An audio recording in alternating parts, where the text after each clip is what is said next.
आप सभी ने भली भांति अनुभव किया होगा कि कभी धरती पर हर मौसम एक कविता लिखता था।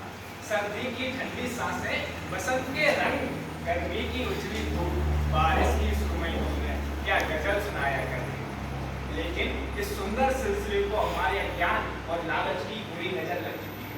अब गर्मी इतनी तेज कि खेत सूख रहे हैं, बेकाबू बारिश बस्तियां डूब रही है, सर्दियां सिकुड़ चुकी हैं और बसंत केवल तस्वीरों और यादों में सटके रह गए। इस सब के बावजूद भी कुछ लोग आर्थिक विकास को प्राथमिकता देने की बात करते हैं। मैं सदन से पूछना चाहता हूं, क्या ऐसे विचार हमारे भविष्य पर प्रश्न चिन्ह नहीं लगाते?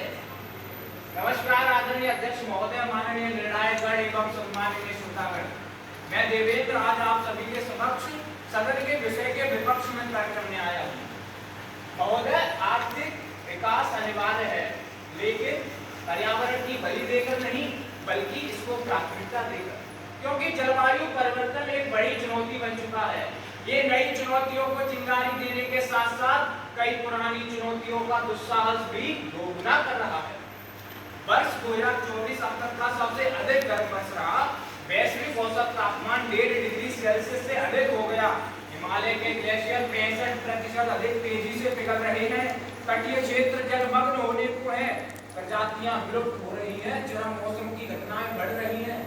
Centre for science and environment के अनुसार भारत में 2024 के पहले 9 महीनों में ही 255 दिन चरम मौसम घटनाएं हुई, जिसके कारण 3000 से ज्यादा लोगों की मृत्यु, 2 लाख से ज्यादा घर नष्ट, 35 लाख हेक्टेयर फसल बर्बाद और 10,000 से ज्यादा पशुओं की मृत्यु। साथियों, संकट सिर पे नृत्य करने को है, फिर भी कुछ अज्ञानी आर्थिक विकास के स्वप्न संजो रहे हैं।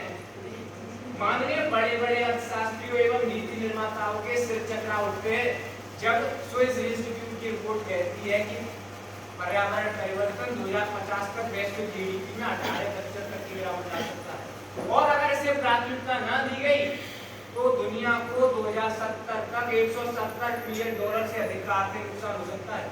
और मैं आपको बता दूं, ये कोई दूर की बात नहीं है, क्योंकि हमारी लापरवाही के कारण होते इस तेजी परिवर्तन की वजह से 2023 में ही IMF के अनुसार 50,000 करोड़ से अधिक की क्षति हुई है।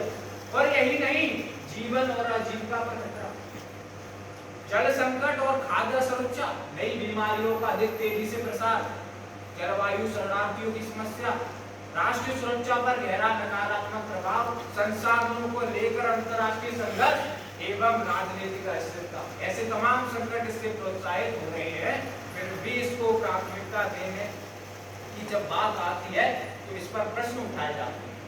साथियों, पर्यावरण परिवर्तन केवल मौसम में बदलाव पर नहीं, बल्कि मानव जीवन के हर क्षेत्र को प्रभावित करने वाली एक विकट एवं बहुआयामी समस्या है। इसीलिए इसे नियंत्रित करने के लिए हमें पूरी निष्ठा एवं ईमानदारी के साथ अपने कर्तव्यों का निर्वहन करना होगा, क्योंकि अंटार्कटिक पर उठती हरियाली, सहारा में पनपती झीलें और सऊदी में घनघोर बरसते बादल, ऑस्ट्रेलिया में मरती ग्रेट बैरियर रीफ, यूरोप में भीषण गर्मी, अमेज़न के सूखते जंगल, लॉस एंजल्स में विध्वंसक जंगली आग, और भूल गए क्या जोशीमठ का धसना, हिमाचल में बादल का फटना, या फिर केरल में धराकर दरकना।